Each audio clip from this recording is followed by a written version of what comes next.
Now taking this a notch further, rolling out an investigation to see if these heart attacks are linked with COVID vaccines. A lot more on that, and of course in our day to night top story, we're taking you through the loan sharks in Tamil Nadu, those recovery agents who chopped off a father's fingers because his son took 6 lakhs. And finally, of course, unprecedented heat wave that grips Europe. We're taking you through the situation in parts of Europe. Eiffel Tower has now been closed off. The situation seems quite serious, possibly the deadliest heat wave in recent history. All that and more, the headlines as always. Cloudburst in Himachal's Mandi district leaves 10 people dead, 34 missing, several injured as the district battered heavy overnight rains. State witnessed 11 cloudburst incidents, 4 flash floods, major landslides, all in the last 24 hours. Japan's Boeing 737 pressure scare and SpiceJet window that's dislodged raises serious questions on aviation safety. In fact, this of course comes after the Air India crash that killed 241 people. Killing of 3 tigers from Ranthambore Tiger Reserve, killed by interstate gang, sparks fresh fears of poaching in Rajasthan, as the gang involved is suspected to be linked to that very tiger reserve. Ajith Kumar's custodial death triggers outrage in Tamil Nadu. AIADMK and the BJP holding massive protests in Thiruvananthapuram demanding Chief Minister Stalin's resignation. Here's huge protests that were launched. Meanwhile, you have actor Vijay turned politician now meeting with the family of Ajith.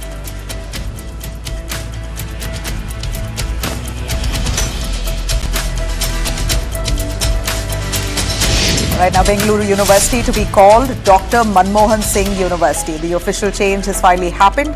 Of course, apart from that, Bengaluru Rural has now been renamed. In fact, Bengaluru North. Bagepalli is now Bhagyanagar. Karnataka pushes for many name changes. Bengaluru Rural will now be called Bengaluru itself, and parts of Ramnagara will now be called Bengaluru South. Quad's foreign ministers condemn Pahalgam terror attack in the strongest possible terms. Calls for global cooperation to bring killers to justice. Issues fresh warnings on Indo-Pacific tensions. Ex-Bangladesh Prime Minister Sheikh Hasina sentenced to 6 months in jail for contempt by War Crimes Tribunal. The ICT also jails co-accused as Hasina faces first conviction since fleeing the country last year.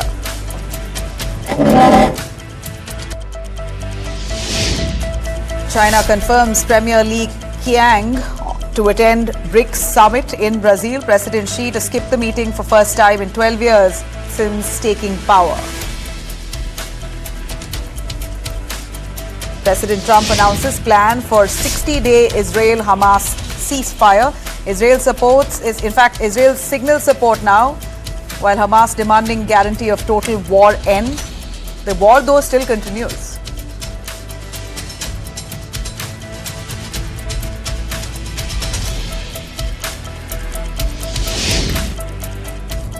All right, we're looking at multiple deaths owing to heart attack in Karnataka. That's led to the Karnataka government now ordering an official probe into why young people are dying of a heart attack. Could it be linked with the COVID-19 vaccine? 23 people have died of heart attacks in just 40 days in Karnataka's Hassan district. Many of them young, who are fit, middle-aged, no prior illness. And then 4 deaths that have happened just in the last 24 hours has now finally triggered the alarm. Chief Minister Siddaramaiah has gone public. He's raised several questions, including that these deaths, could it be linked to COVID-19 vaccine? He asks, why are so many people dying young and so suddenly? Well, a lot of questions being raised about cardiac arrest linked to COVID-19 vaccines, though there are several reports that have come up now that quash these claims. In fact, Siddaramaiah now, with that very doubt, has set up a medical team to probe this matter. That team is led by Dr. C.N. Ravindranath of Jayadeva Institute of Cardiovascular Sciences. The expert panel has about 10 days' time now to investigate and submit its findings. But the Union Health Ministry is quite firm. The centre says there's no link to COVID vaccine and there's nothing to panic over it. In fact, it says studies by the ICMR and AIMS show no evidence that COVID-19 vaccines cause sudden cardiac deaths in adults. They say India's vaccines are safe, serious side effects are extremely rare, and sudden deaths are being studied separately. They're currently under investigation, and there is surveillance that's underway to see why, if at all, people are dying suddenly. Basically, if at all it's linked to the COVID-19 vaccine or not, clarity will come post these reports now coming out. Karnataka's health minister says there's no clear-cut link that's been established so far with these deaths to the COVID-19 vaccine. Let's listen in to Dinesh Gundarao there. These things cannot be concluded by us. This has to be done by premier research agencies and big research agencies, so which they are also doing. So far no clear-cut findings has come of the impact of COVID vaccination on whether myocardial infarction, heart attacks, cancer, all those things. So far no direct linkage has been found. Well, why this gets all the more scarier for Karnataka is that this concern that was, we thought, limited to only Hassan has now spread across Chitradurga. In Chitradurga, in just 2 months, they've seen 37 heart attack related deaths among young people. That includes 23 men and 14 women. The total number of cases in Chitradurga alone of heart attack are 186, though fatalities, as I mentioned, are 37. What's really going on here? If I could bring in our experts on the panel. Sunila Garg, former member, Lancet Commission, COVID India Task Force, joining us. We also have Dr. Sanjeev Ghera, Director and Head, International Cardiology at Fortis Healthcare, Interventional Cardiology, beg your pardon. And also Dr. Surendra EM, the Secretary, IMA Davangere.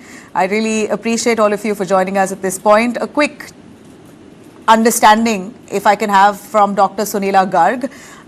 Sunila, your take on this suspicion that these sudden heart attacks could be linked to COVID-19 vaccine, and these are questions not being raised from today or yesterday, and not just because of Karnataka sudden heart attacks reported in one district.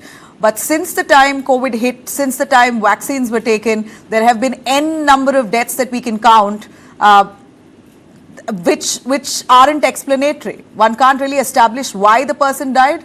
Hardly any comorbidities.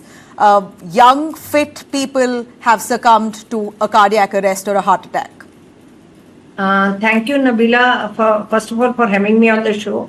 And the second part is that you said that why so many deaths in a particular district or in an area. But we must remember that India gave almost 220 crore vaccines. Yeah. And we are talking of 2 doses of vaccine along with booster. Okay. The one thing which is very important to remember is that how 1.4 billion fought against COVID was that we gave vaccines, and the vaccines prevented against hospitalization and deaths. And this is not the, kind of one-time observation. This is an observation throughout when we are talking of 2020 onwards. So basically we have to look at, and plus another thing which I want to bring out to your attention is that, and to everybody's attention, that when we introduce any vaccine, whether it is COVID vaccine, which of course, was developed after going through all the phases of trials, we didn't compromise on anything. That is one thing which is important. And the vaccines were on different platforms. So vaccines were safe. That is important. But if you say that every vaccine is 100% safe, right from childhood vaccination, that is not correct. So that part is important. So we have to look at other factors besides it. Now we are looking more younger deaths otherwise also as well, because of obesity, because of lifestyle changes, because of genetic predisposition.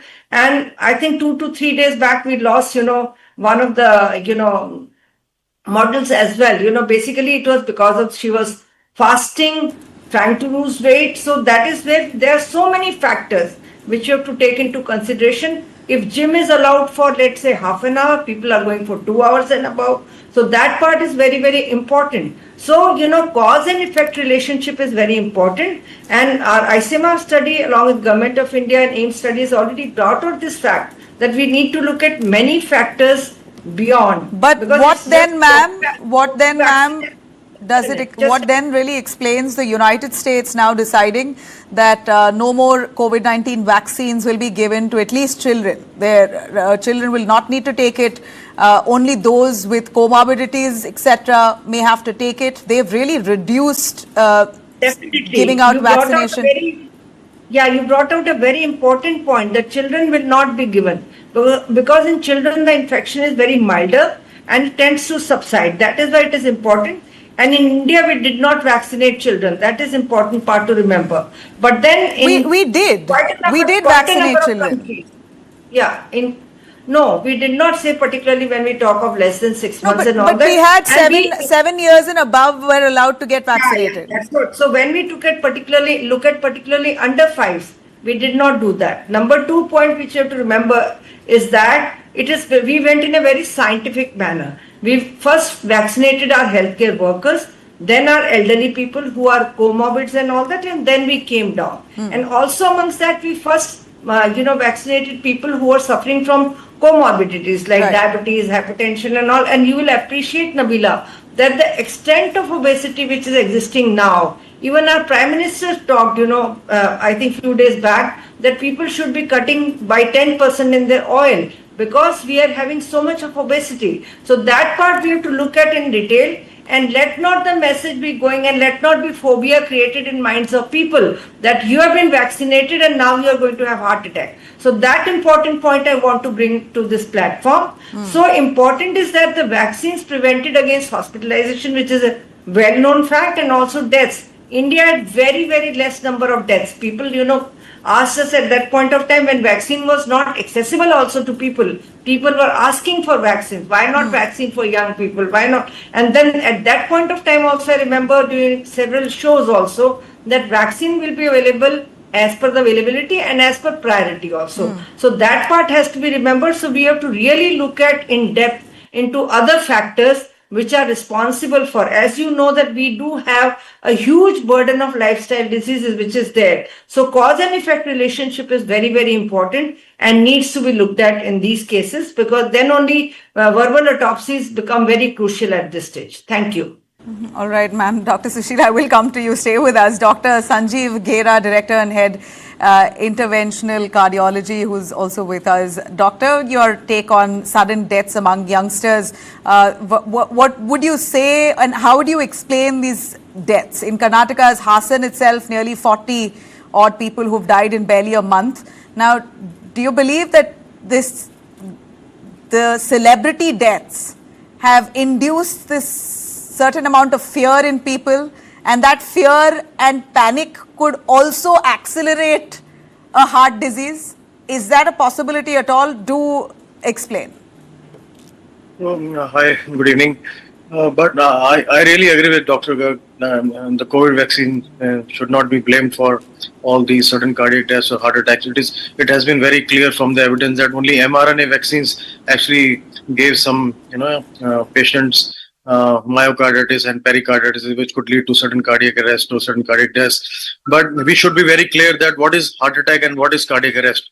So sudden cardiac arrest is never actually, sudden cardiac arrest can be very immediate type of thing, a fatal type of thing, but heart attacks actually give some type of warning signals initially, and just a panic, just a fear because of some celebrity death can't actually lead to sudden cardiac arrest. There has to be some pre-existing condition.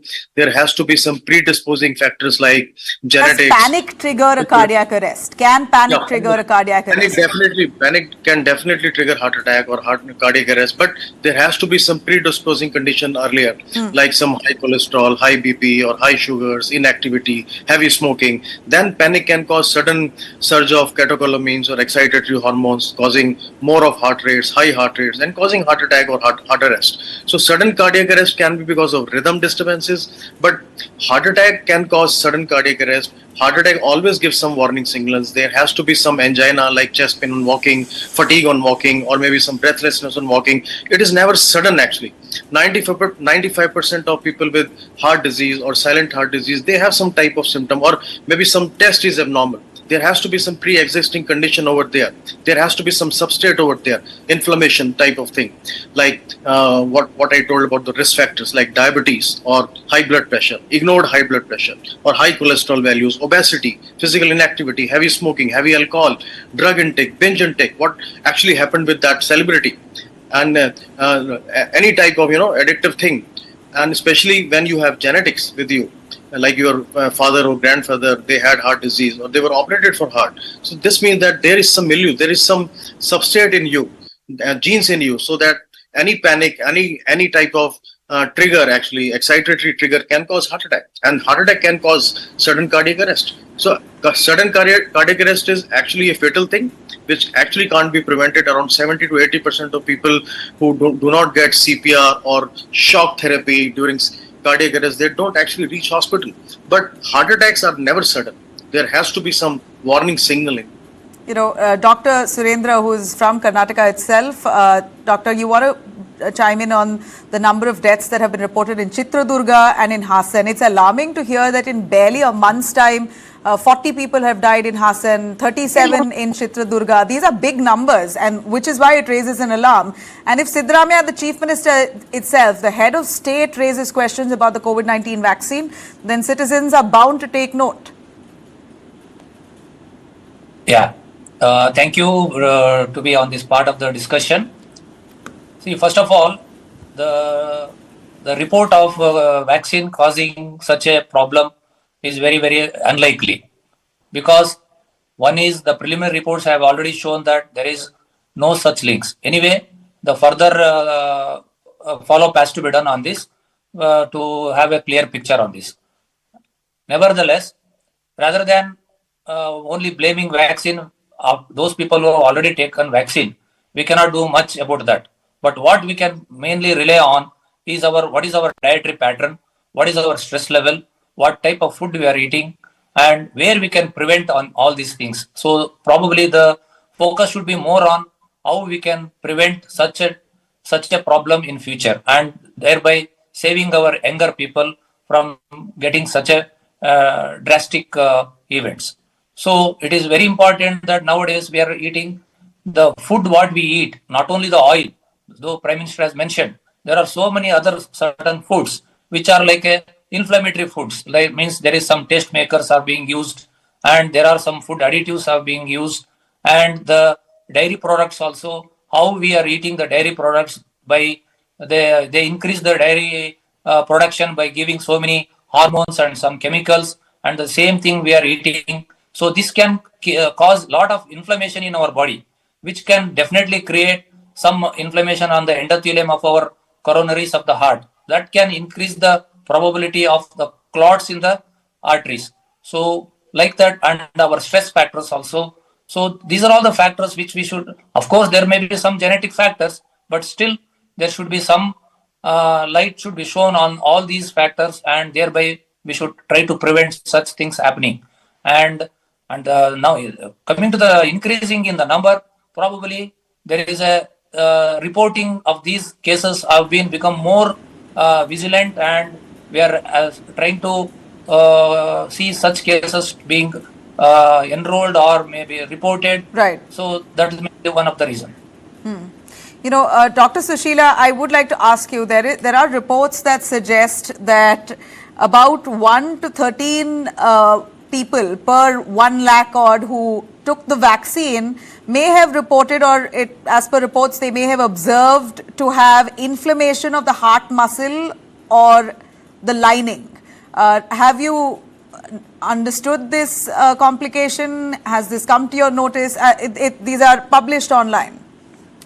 See, Nabila, this is basically, as was pointed out by Dr. Gera also, that this is because of a particular vaccine, mRNA vaccine from Pfizer company. Yes. And over a period of time, this was proved also, and then Pfizer company agreed also, because that is where, but India never agreed to Pfizer vaccine, and we never took that. Because first of all, it was very, very expensive, thank God, and we never had that conditions to store the vaccine. But ultimately, we realized we had got our own indigenous production, and we were all, able to vaccinate so many people, and which is a success story. And not only in India, we also exported the vaccine. to many countries. So if a particular phenomena is happening in a particular district, geographical district or adjacent district, we need to look at far beyond other factors about genetic predisposition, about other non-communicable diseases, lifestyle diseases, and as was mentioned earlier also, we have seen increased intake of tobacco as well, which leads to and I will not be able to comment upon the population perspective, basically with regard to those, because we need to go in depth before I comment upon that. But tobacco use has also become rampant along with alcohol. So lifestyle, diseases are particularly, we are seeing more and more. And day before when I was talking about Shefali Zariwala and all, we realized that particularly when we look at the youngsters now, we are going by, excessive gymming, but we also go by the advice of a gym person that take these proteins, take that protein, so this has become, in rampant. We should take the medications only when prescribed and according to the dose. If we take excessive amount of anti-diabetic drugs, particularly like metformin, which will lead to hypoglycemia, and also hypoglycemia is much more dangerous. That is also important part. So we need to see that, basically go in depth, and as I said, verbal autopsies will definitely prove that, but at the same time let people not panic that they have taken the vaccine, so they are going to suffer from something. Though I still would like to ask Dr. Surendra and Dr. Sanjeev. I'll start with Dr. Sanjeev. What really are the triggers in your view then, if it's not COVID-19 vaccine? And in fact, as much as I read, the more I understand that you have every possible body that has said that there is no connection of heart attacks with the COVID-19 vaccine, be it ICMR, AIMS, WHO, CDC, all have found no direct link of COVID-19 vaccine to heart attack. In fact, reports suggest that having COVID-19 itself is a higher trigger to heart health or a heart attack, but the vaccine as such is not the problem. In fact, it could help prevent it. Even a study in England that's involved 46 million people also suggests and found that COVID-19 vaccine, if anything, lowered the risk of strokes post the vaccination. So, well, let's see and hope that Siddaramaia's fact-finding committee there manages to come up with a report. But is that report, or can that report be substantial enough? Dr. Sanjeev, are we really in Karnataka geared, in your view, geared enough, equipped enough to understand if there's a link to the both? So I think vaccine link is not very clear, but when we talk about trigger factors, like in my emergency, we always get around third or fourth patient is young. He is below 40 years, he or she, and even women are also getting heart attack. So when we take them to our cath labs and we do angiographies, we see that 40%, 50% blockages even can get ruptured, and it can cause clot formation over there. So what are the trigger factors? Actually, trigger factors, what we see from the history when we talk about, when we talk to their family, their pattern, lifestyle pattern, their dietary pattern, or their activity pattern. So most of these people are actually corporate IT people who are not walking enough. They are not sleeping enough, and they are actually binging on some processed foods. And then always pollution is always, a thing over there, which is actually being investigated, whether it causes inflammation in blood vessels and cause heart attack or clot formation. Other is binge smoking, binge alcohol, any type of addiction, or taking up of any exercise, unaccustomed exercise, which your heart is not adapted to actually. You suddenly hit gym and lift so much of weight, and you can actually cause 50% of silent block which was lying there. It can get ruptured and cause heart attack. So there are so many things which needs to be investigated, and especially in that area in Karnataka, what we are talking about, we need to actually investigate the previous history, genetics, their pattern, lifestyle pattern, and their dietary pattern, their addiction to something, or maybe some trigger factor which actually cause these heart attacks. But we actually definitely can't link all those deaths to a simple COVID vaccine, especially after 3 years of getting that vaccine. All right.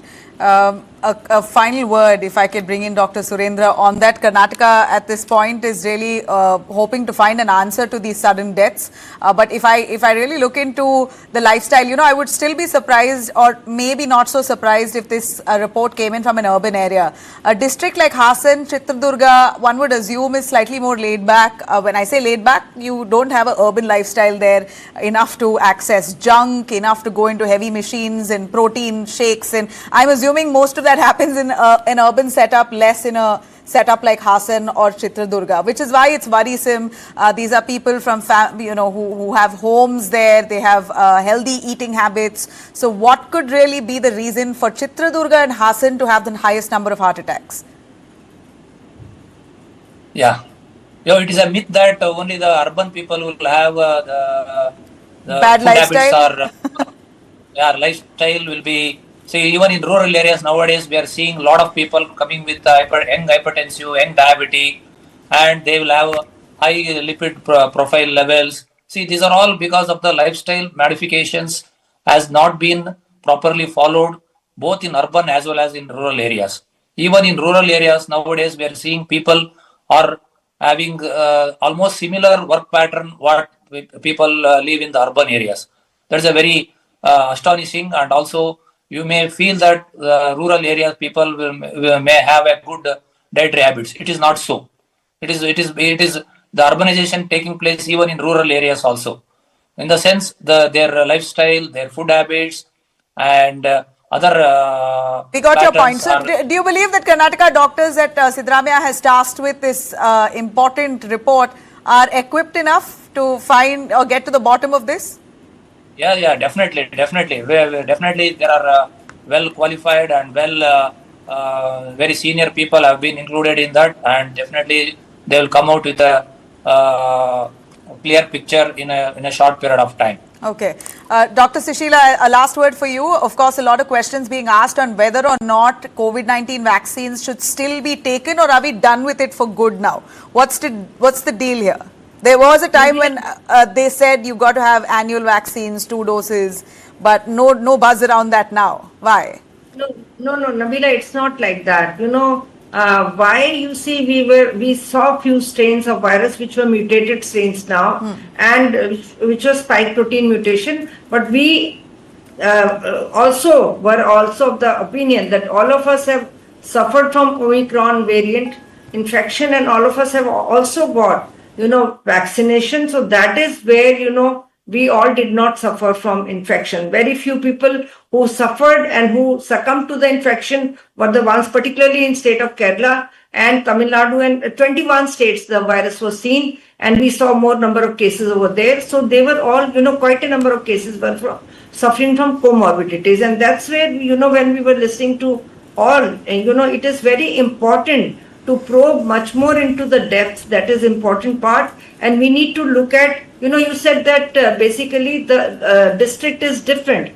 Now we see more of sedentary lifestyle also. If you talk of rural area, we talk of couch potato syndrome. You saw eating of multiple fried time samosas or chips. They are available everywhere. So ultra processed foods are, consumed everywhere. So we need to see much more in depth, and we need to see, and in many countries, let me tell you, being part of subject expert committee, they've included COVID vaccine as part of their annual vaccination. But it will depend on the strain, because all the platforms are ready, and we can make the vaccine anytime if required, but it has to be as per the strain. It is not that every time the same vaccine is going to work, because the virus mutates very fast. So we have to be accordingly prepared. Thank you. All right, ma'am. Thank you very much. I really appreciate all of you for joining us with your very valuable thoughts. These are concerns that need to be addressed, and you've done just that. There is no direct link to the COVID-19 vaccine with, of course, the sudden deaths, heart attack that's been reported in Karnataka. This is at least what the experts say, but we're waiting for the Karnataka government now to come back with its report in 10 days' time. Of course, we here at News 9 will give you an update on that. We're slipping into a short break on that note. We'll be right back with a lot more news on our day-to-night top stories. Stay with us.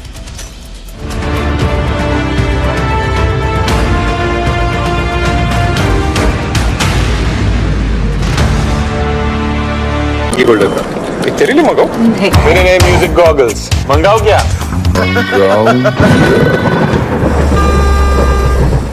नई गाड़ी, cup holder है, छुकी भी रख सकते हैं, music भी। Savings की विद्या तो फिर तुझसे सीखी। कुछ बड़ा बनाना है तो पहले बचाओ। फेडरल बैंक से रिश्ता बनाओ। It's never easy to choose a new path, stand out in the crowd, to have your own new identity. The journey to self-reliance begins when you're fully prepared. Tata Motors Commercial Vehicles presents the new Ace Pro, now in biofuel, EV and petrol variants. So get ready to say it loud. Ace Pro, ab meri bari. एक 12 number पड़ा क्या उधर? कहाँ खोया रहता है भाई? हमेशा मोबाइल में घुसा रहता है। आपकी महबूबा देख रहा हूँ। ये सब क्या है भैया? हाँ? क्या बाइक थी यार? रिंच एकदम। हाँ? क्यों नहीं होगी भाई? बाइकर बनने का सपना जो था, फिर ये डुगडुगी गई कहाँ? पापा के साथ साथ सारे सपने भी चले गए। अब तो बस अपने गैराज में बैठा लोगों की डुगडुगी ठीक करता रहता हूँ। पर अपने बच्चों के सपनों के साथ ऐसा कुछ नहीं होने देना। वो कैसे? पहले से लाइफ इंश्योरेंस का टर्म प्लान ले रखा है ताकि मेरे मोंटू के सपनों पे कोई ब्रेक न लगा सके। बड़े भैया, सपनों को रखो सुरक्षित टर्म प्लान के साथ। सबसे पहले life insurance. A deep dive into what matters to you the most. Angles you won't find anywhere else. News that impacts your life.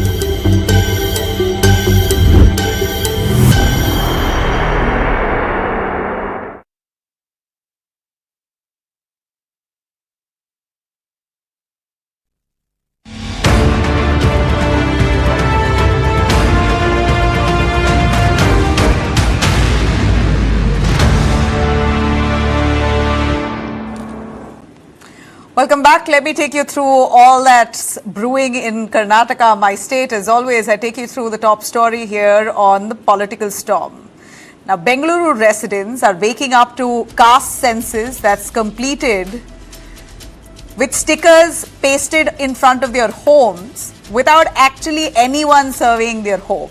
In a shocking twist of a caste survey that Karnataka government claims to carry out, residents say that they found these stickers, like you see here on our visuals, stickers pasted right in front of their homes, many homes that are vacant.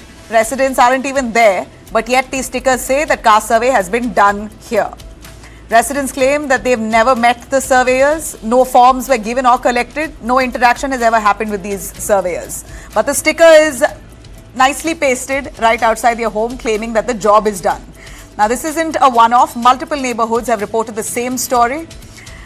How does a government survey mark completion without collecting data? Big question that's now haunting the Siddaramaiah-led Congress government as Bengaluru stares at what's being called a fake and unscientific exercise. Exactly why the reason that the Siddaramaiah government came back to order this survey, because the previous survey was believed to be the same, not transparent.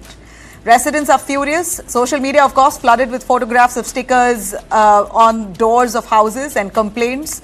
People saying that they were never approached by any survey staff, yet somehow their homes have been counted.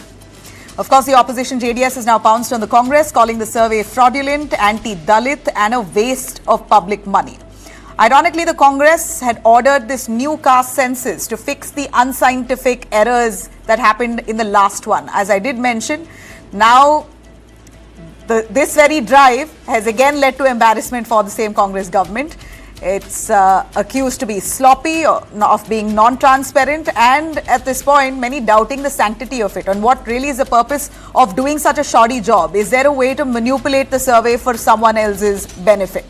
The BBMP, Bengaluru's civic body, who's in charge of the survey, is yet to respond on this sham. Well, we are right now at Malleshwaram, and a lot of houses over here also have this particular sticker which says that they have come here and spoken to the people, survey has been done, and if they have any doubt, they can get it checked over the QR code that has been mentioned here. This is not the only house. There are houses over there where the sticker has been placed. There are houses over here where the sticker has been placed. And in most of these cases, people have said that they have not come. That's my colleague Vajiullah there, getting us that ground report that really proves what a shoddy job BBMP has done. Unfortunately, known for all the wrong reasons, BBMP at this point has another feather on its hat. Let me cut across to now the Congress's churn. Congress party in Karnataka seems to have finally come to a consensus on its leadership battle. The power struggle is far from over, but at least seemingly for optics' sake, leaders are together and saying all is well. Chief Minister Siddaramaiah, Deputy Chief Minister D.K. Shivkumar was seen putting up a united front today, hours after the Congress High Command stepped in to calm nerves. Senior leader Ranjit Surjewala flew into Bengaluru. He was there for the last few days and met with both camps, basically DK camp, Siddaramaiah camp, firmly declaring that there will not be a leadership change. But cracks are hard not to see. Shortly after Siddaramaiah said that he will continue for the full term, why is there any doubt? D.K. Shivkumar came out to speak, where he says, what option do I have anyway? I have to stand with Siddaramaiah. All the hints possible, and a statement given out by D.K. Let's listen in. What option I have? I have to stand by him, I support him, and I don't have any objection to it. Whatever the party high command tells and whatever he desires, it will be fulfilled. I don't want to discuss anything. All lakhs of workers have supported this party. It is not only D.K. Shivkumar. All right, D.K. Shivkumar there really holding himself back from saying more than what he wanted to. It's very clear with that statement there. It was a lot said without much said. That one line was enough to add fuel to the already simmering fire. His loyalist Iqbal Hussain went a step further, claiming 100 out of 138 Congress MLAs are now supporting D.K. Shivkumar for the post. Shivkumar was given a wonderful contribution to the party to build the party, to bring this number. He has struggled a lot. His efforts were so much. Sky is the limit for his efforts. He has given such a programs. So in that sense, what I mean to say is the right time to give him as a chief minister to get on to power Congress government in 2028. Now, many believe this friction itself stems from 2013 style power sharing deal that was allegedly struck after the 2023 victory. In 2023, when the Congress government came to power, there was a backdoor understanding that it will be Siddaramaiah in the first 2.5 years and D.K. Shivkumar will take over in the next 2.5 years, for which DK and Siddaramaiah is said to have agreed, and they finally became CM and Deputy CM respectively. So now D.K. Shivkumar clearly at this point digging in his heels, of course behind closed doors, and pushing the senior leadership of the Congress to honour their commitment, which was never declared in public, but this is what has been said. Siddaramaiah, while speaking to reporters in Mysuru though, saying that the government will stand firm and will complete its term. It stands like a rock. ಬರೀ ಸುಳ್ಳೆ ಹೇಳೋದವರು, ಸತ್ಯ ಗೊತ್ತೇ ಇಲ್ಲ ಅವರಿಗೆ. ಅದರಿಂದ ಅವ್ರು ನಂಬ್ತಾರ ಬಿಡ್ತಾರ ನಮಗೆ ಗೊತ್ತಿಲ್ಲ. ನಾವು ಎಲ್ಲ ಒಟ್ಟಾಗಿದ್ದೀವಿ. ನಮ್ಮ ಸರ್ಕಾರ ಈಗಾಗಲೇ ನಾನು ಮೈಸೂರಿನಲ್ಲಿ ಹೇಳಿದ್ದೀನಿ, 5 ವರ್ಷ ನಾವೇ ಅಧಿಕಾರದಲ್ಲಿ ಇರ್ತೀವಿ. ಕಲ್ಲು ಬಂಡೆ ತರ ಇರ್ತದೆ ನಮ್ಮ ಸರ್ಕಾರ, ಗಟ್ಟಿಯಾಗಿ. ಅದರಿಂದ ಅವರು ಹಗಲು ಕನಸು ಕಾಣ್ತಾ ಇದ್ದಾರೆ. ಪಾಪ ಬಿಜೆಪಿಯವರು ಹಗಲು ಕನಸು ಕಾಣ್ತಾ ಇದ್ದಾರೆ. ಅವರು ಅಧಿಕಾರದಲ್ಲಿ ಇದ್ದಾಗ ಏನೂ ಮಾಡಲಿಲ್ಲ. ಹೌದು, ನಾನೇ. ನಿನಗ್ಯಾಕೆ ಅನುಮಾನ ಬಂದಿದೆ? So for now, the High Command may have managed a temporary truce, but can this balancing act really hold on until 2028? Or is Karnataka Congress heading for a full-blown political showdown? Let's really hope not, at least for the sake of governance. Very tragic story coming in from Tamil Nadu, again raising questions on this kind of anarchy that we see in Tamil Nadu. Reported many instances of horror coming to light. A 71-year-old man in Tamil Nadu lying in the hospital, his fingers chopped off because his son couldn't repay a loan. Natarajan from Kudlur was kidnapped and brutalized by 5 members belonging to a loan recovery firm. These loan sharks knocked at his door after his son, who had borrowed 6 lakhs, was unreachable. Basically, his son had defaulted. The financier had outrageously demanded 64 lakhs in return for the 6 lakhs that he had borrowed. When the son fled out of fear, they came for the father. Just 3 months ago, the Tamil Nadu Assembly passed a law promising to protect people like Natarajan, explicitly banning coercive loan recovery practices. It was a response to the rising wave of borrower suicides and loan-linked violence. In fact, the Tamil Nadu government promised that this law would curb all of that, but here's a look, a classic example of how that law has been ineffective. Deputy Chief Minister Udayanidhi Stalin has said, unethical debt recovery is driving people to suicide, breaking families, disturbing social order. That was why the law was introduced, but that warning has fallen flat. This case exactly shows what has happened despite a law being in place.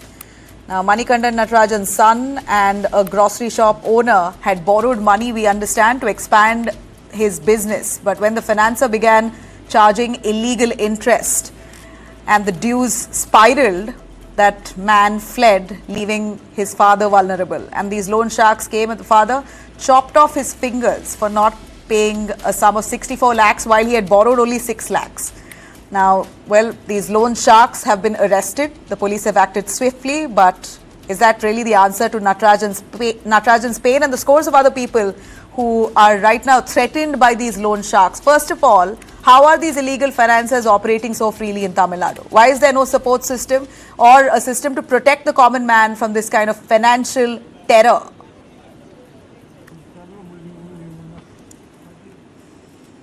Now, cutting to neighbouring Kerala. Kerala's fight against drugs has taken quite a musical turn here and sparking a noisy political face-off.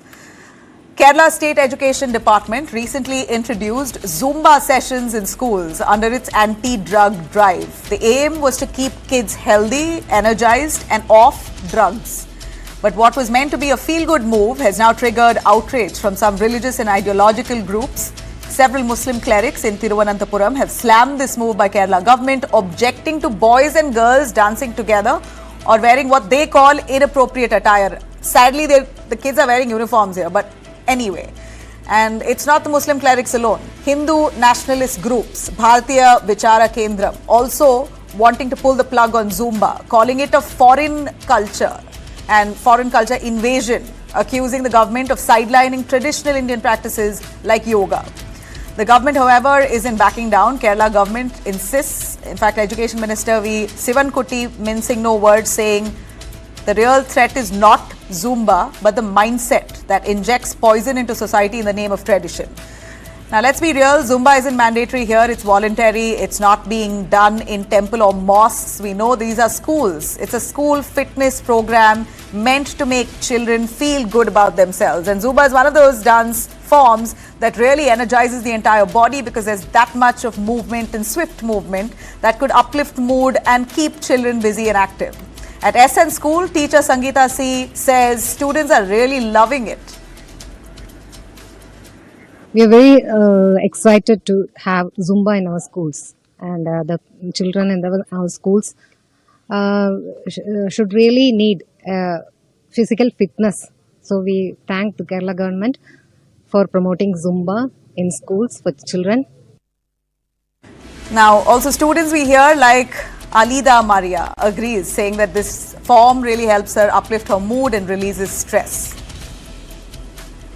We are enjoyed to doing Zumba, and this is fun and energetic too, and we are really excited to doing Zumba forwards. Well, clearly this is not enough for the moral police. They say it's about culture, but where is the same outrage when their own institutions face serious allegations? These are religious clerics who stay silent, do not flinch when there's exploitation that happens within their own religion. They're not up in arms then, but they want to now raise questions about children doing Zumba. Just sad. All right, a quick look at huge outrage now growing within China over Dalai Lama's decision to to in fact decide on a successor within his trust. Just days before Dalai Lama turns 90, he has made his message loud and clear. The institution of Dalai Lama will continue and only a Tibetan-run trust will decide who succeeds him.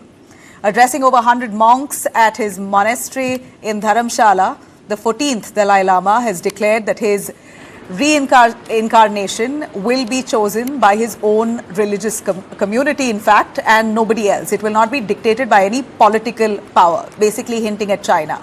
He's entrusted the Gadan Podang Trust, which is basically led by his own closest advisors and senior monks, with a sacred task of finding his successor. But this puts him on a direct collision now with China. Beijing has insisted it must approve the next Dalai Lama, invoking a centuries-old imperial ritual of drawing names from a golden urn. In fact, China has hinted that they might anoint their own successor. Let's listen in to what China has to say.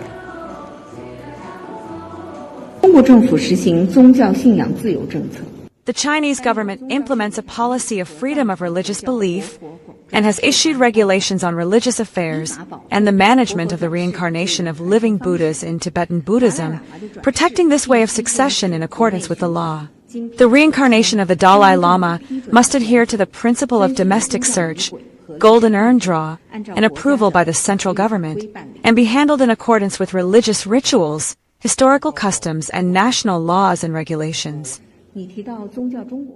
All right, the trust has now, Dalai Lama's trust has dismissed any possibility of China's involvement here, saying no reincarnation born in Chinese-controlled Tibet will be tolerated or recognized.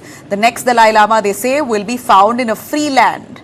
And in a bold step, this time, they're keeping it open, all options open. Next Dalai Lama, they say, could also be a woman or even someone born outside India. It could likely be a foreigner, anyone.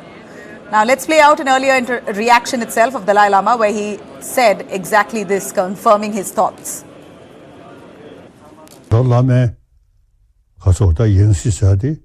If it is about Lama's reincarnation, when all the followers have unanimously said that the reincarnation should continue, then it is obvious that it will come. Since my September 24th, 2011 statement, which states that responsibility for doing so will rest exclusively with members of the Gadan Phadrang Trust, the office of His Holiness the Dalai Lama. They should consult the various heads of the Tibetan Buddhist traditions and the reliable oath-bound Dharma protectors, who are linked inseparably to the lineage of the Dalai Lamas. They should accordingly carry out the procedures of search and recognition in accordance with past tradition. I hereby reiterate that the Gadan Phadrang Trust has sole authority to recognize the future reincarnation. No one else has any such authority to interfere in this matter.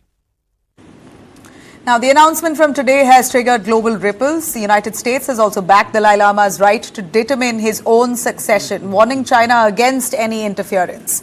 As a spiritual leader enters his 90th year, his message couldn't be more timely or more defiant. A gentle monk that he is, with a global voice now, is setting the stage for a geopolitical showdown over who will carry forward a 600-year-old legacy. At least for Dalai Lama, the next Dalai Lama will not be made in China. A quick look at the flight scare. In fact, after the Air India crash that killed 241 in India's Ahmedabad, we're looking at multiple instances of low maintenance, poor maintenance, and episodes of mid-flight scare. First, the terrifying descent over Japan. Spring Airlines flight today from Shanghai to Tokyo dropped over 25,000 feet in under 10 minutes after the cabin suddenly lost pressure. Oxygen masks fell, passengers panicked, and the Boeing 737 had to make an emergency landing in Osaka's Kansai airport. All 191 people are safe. In fact, we hear some of them even wrote their wills on board. Now, let me take you through this next visual that's coming in of SpiceJet. In India, a SpiceJet passenger flying from Goa to Pune posted this alarming video where a window frame of SpiceJet literally came off mid-air. The airline says the cabin was pressurized and that's why that happened, but says this is only cosmetic. It's really not any safety issue. But, well, the same airline, as soon as they landed in Pune, fixed it. But what really has happened to SpiceJet? The airline is still operating with the poorest of poor maintenance. Passengers were super angry But well, this is now a big wake-up call for aviation industry to buck up, as there are checks and inspections carried out swiftly by the government now.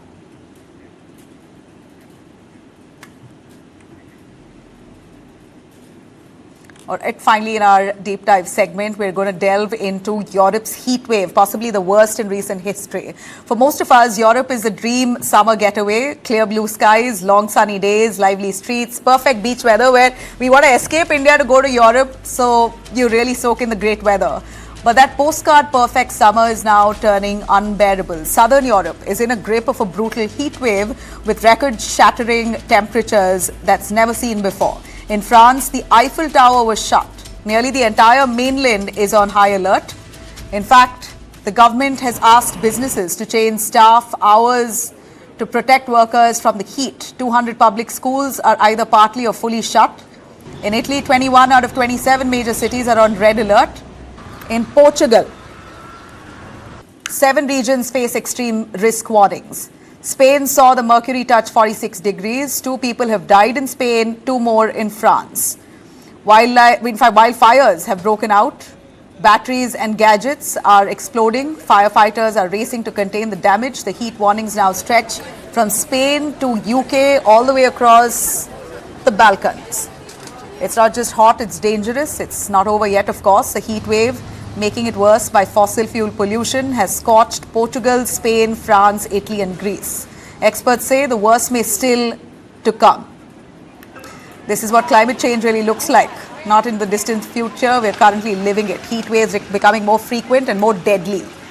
Let me now bring in our guests here. Joining us live from France, Gail Lubin, and from CCS IPE Global Climate Policy Expert, Abhinash Mohanty. Let me take in our foreign guest from France straight. Eiffel Tower has been shut. That really broke our hearts. You have Indians flocking in during the summers, wanting to take that one good look at the Eiffel Tower, really soak in the nice weather there. But what's really happened to Europe?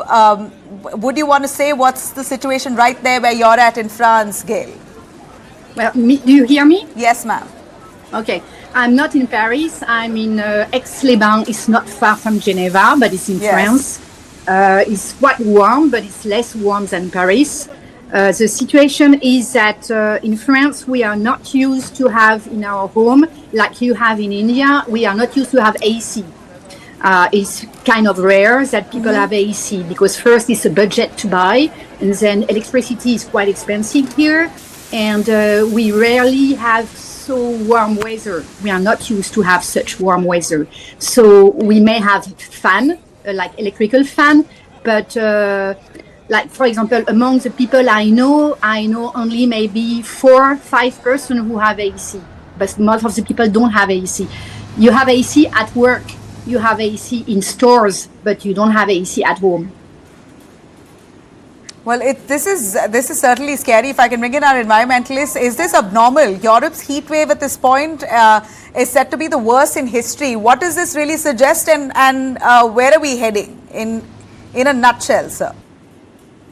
Good evening, Gail, and good evening, everyone. Hello. This is a lived reality. That's what you started with. So climate change is right there, and climate change is upon us. What is happening in Europe is just a testament what Global South, at least Africa, India, South Asian countries has been facing of late about the heat.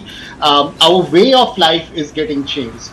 What Gail just suggested, that in Europe you necessarily don't have a lot of air conditioners, and that's what is the way of life getting changed and abrupted and disrupted.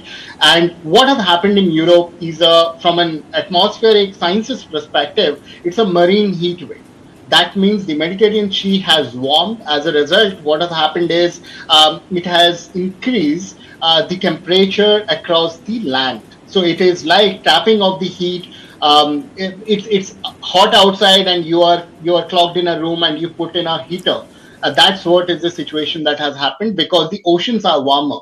As a result, the land which is inevitably warmer are getting intercepted, and that's where you see this heat wave condition in Europe, which is unlikely that is happening. Now, it will have ripple effects. The ripple effects are the seasonal changes and disruptions are going to happen. It will have larger health implications. It will also have some of these larger costs on life and livelihood, and that's where the ecosystems are also going to be impacted largely. So are we looking at better days in the years to come, or is it only worsening, sir? We will be saying it's not like every day is going to be worse, but it's going to come in pattern than waves, I would say. Better days are going to be there, but it's going to be disrupting and erupting by large. And that's what is the climate change phenomena all about. Right. So we need to understand them more granularly. Gail, a final word from you on what do you think countries that are heavy on tourism like Greece, Spain and France, where you are at, are really doing to combat this? Is there any measures that they're adopting? Well, for example, as you said, many schools have been closed because of the hot weather and because they don't have AC often in schools. Probably that slowly we will have to change the habits. We will have to equip more places. Slowly we will have to equip our home and other business places which may not be which may not have AC. But with the future, the weather is getting warmer and warmer every year. So we'll have to. What are you doing to get away from the heat? I have a fan. But, I didn't buy as yet AC, but I don't know about the years to come. All the best. We're living through it in India day after day. Things haven't gotten better here, but well, maybe I can't say it's satisfying to know that Europe is also in the same mess. I empathize with you, but heat, that's something that we know very well here in India. Yeah, Thanks very much. I hope you survive this. Thank you both of you for joining us. Bye-bye. Thank you. Thank you. All right, it's a wrap on this edition of the Bulletin. On that note, thanks very much for watching. Have a great night.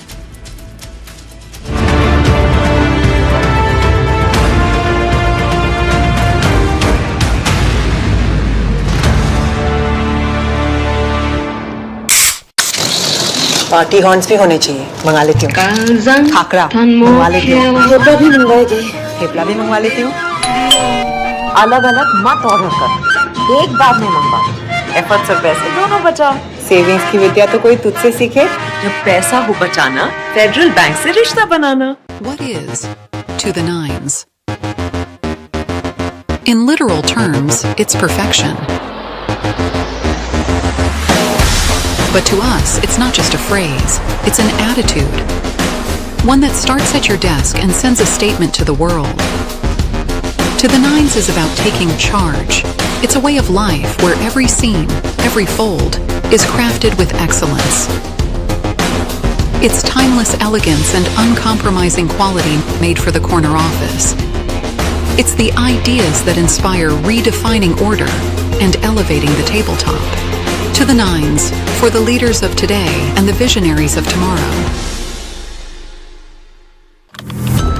A deep dive into what matters to you the most. Angles you won't find anywhere else.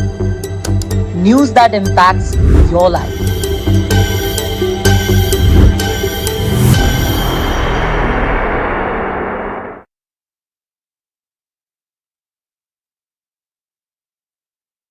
पता है, जब मैंने office का comfortable job छोड़कर scissor उठाई, तब सबने मेरा मजाक उड़ाया। टेलर बनना है, लोन कौन देगा? पर मैं कुछ बड़ा करने के लिए चल पड़ी। हर महीने एक SIP अपने बिजनेस के नाम। जहां सोच है, वहां सपना, और जहां सपना है, वहां SIP। SIP करे आपका सपना in progress. While we do performance marketing, but we try to spend much more on our own organic. While of course we do paid and collaborations with a lot of people to get our wordings out, but this is a business where you have to communicate what people feel, what people need, and make them make them sure that they are putting their money in the right place. Absolutely. I mean, that is the first question, that why are you investing? That cannot be answered by just an advertisement. So that is something which has undergone a huge change, and as we move ahead, everything is getting shorter. I mean, next month is too late, today is too slow.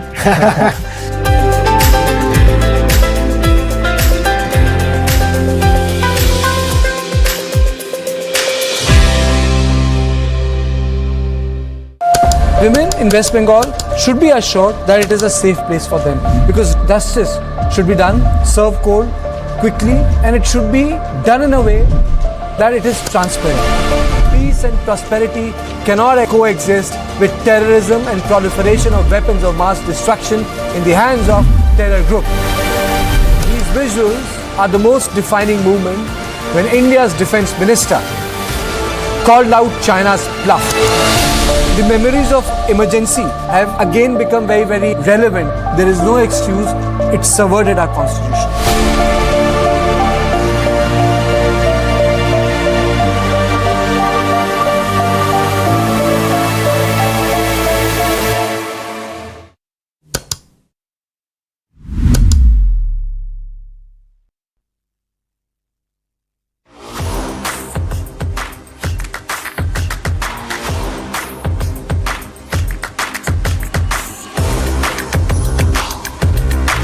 This is India's #1 news network, and you're watching News 9.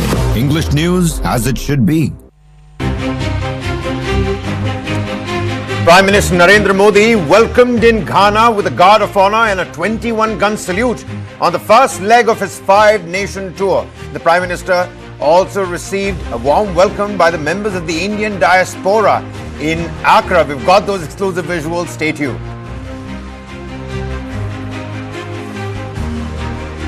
An encounter breaks out between terrorists and security forces in Kishtwar's dense forest. Army and CRPF launched search and cordon operations as 2 out of the 3 terrorists have been trapped. Contact has been made. We'll keep you posted.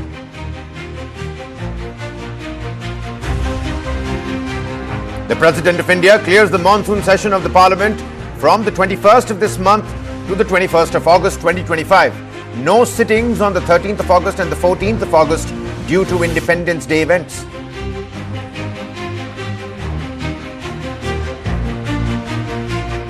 The India bloc delegation meets the ECI, discusses issues related to the ongoing special intensive revision in poll-bound Bihar. We've got some reactions from the top leaders of the India opposition bloc.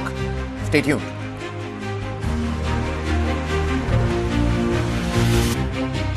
Actor turned politician and TVK chief Vijay has now met the family of the Tamil Nadu custodial death victim Ajith Kumar. He's offered his condolences and assured full support in their pursuit of justice.